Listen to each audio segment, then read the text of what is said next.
రాత్రి బడికి పోయిన దొంగలు చదువు కోసం కాదు దొంగతనం చేయడానికి. ఆత్మకూర్ పట్టణం స్థానిక జాతర మైదానం ప్రాంగణంలో ఉన్న జడ్పీహెచ్ఎస్ ప్రభుత్వ బాలుర పాఠశాలలో దొంగల హల్చల్ చేశారు. విలువైన కంప్యూటర్తో పాటు చిన్న చిన్న వస్తువులు ఎత్తుకెళ్లినట్టు సమాచారం. ఇంగ్లీష్ రూమ్లో ఉన్న బుక్కులు చెల్లాచెదరుగా పారేసి గోడ గడియారం ముళ్ళును అటు ఇటు తిప్పి వంకరగా చేసి ఫెవికల్ అంతా క్లాసు రూమ్లో చల్లి పిచ్చి పిచ్చిగా ప్రవర్తించారు. ఎందుకంటే అది బాంకు కాదు కదా, అక్కడ బుక్కులు పెన్నులు బ్లాక్ బోర్డులు తప్ప డబ్బులు ఉండవు కదా. అందుకే పిచ్చి లేసి ఇంగ్లీష్ ల్యాబ్ను చెల్లాచెదరం చేసి దొరికిన కాడికి చాలురా నాయనా అనుకుంటూ దాదాపు ఒక 30-40 వేల కంప్యూటర్ ఎత్తుకుని వెళ్లారు. స్కూల్ ప్రిన్సిపాల్ విష్ణువర్ధన్ రెడ్డి మాట్లాడుతూ ఇంగ్లీష్ ల్యాబ్ రూమ్ తాళాలు పగలగొట్టి 40,000 రూపాయల విలువైన కంప్యూటర్ ఎత్తుకుని వెళ్లారని స్థానిక పోలీస్ స్టేషన్లో ఫిర్యాదు చేస్తామని తెలిపారు. స్కూల్ టీచర్ సంతోష్ కుమార్ మాట్లాడుతూ చదువుకునే పాఠశాలలో దొంగలు పడటం చాలా విడ్డూరంగా ఉందని, పిల్లల చదువు కోసం తయారు చేసిన వివిధ సైన్స్ పరికరాలను చెల్లాచెదురు చేయడం చాలా బాధగా ఉందని ఆయన ఆవేదన వ్యక్తం చేశారు.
జడ్పీహెచ్ఎస్ బాయ్స్ ఆత్మకూర్ వనపర్తి జిల్లా లోపల నిన్న రాత్రి ఇంగ్లీష్ ల్యాబ్ లోపల ఇంగ్లీష్ టీచర్ సంతోష్ కుమార్ వ్యక్తిగతంగా ల్యాబ్ను తయారు చేయడం జరిగింది.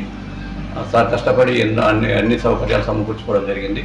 మళ్ళీ ఎవరో గుర్తు తెలియని వ్యక్తులు తలుపులు పలగొట్టి సైన్స్ ల్యాబ్ ఇంగ్లీష్ ల్యాబ్లో ఉన్నటువంటి సిస్టమ్ను తీసుకొని వెళ్ళడం జరిగింది. అదేవిధంగా చార్ట్స్ను కూడా కొన్నిటిని చించివేయడం జరిగింది. ఇక్కడ సీసీ కెమెరాలు లేకపోవడం వల్ల కొంత ఇబ్బందులు అనేది ఎదురైంది. నైట్ వాచ్మెన్ కూడా ఇక్కడ లేరు కాబట్టి నైట్ వాచ్మెన్ కూడా ఏర్పాటు చేస్తే ఇటువంటివి జరగకుండా ఉంటుంది. పోలీసుల కంప్లైంట్ ఇచ్చాము. పోలీస్ కంప్లైంట్లు ఇస్తాము.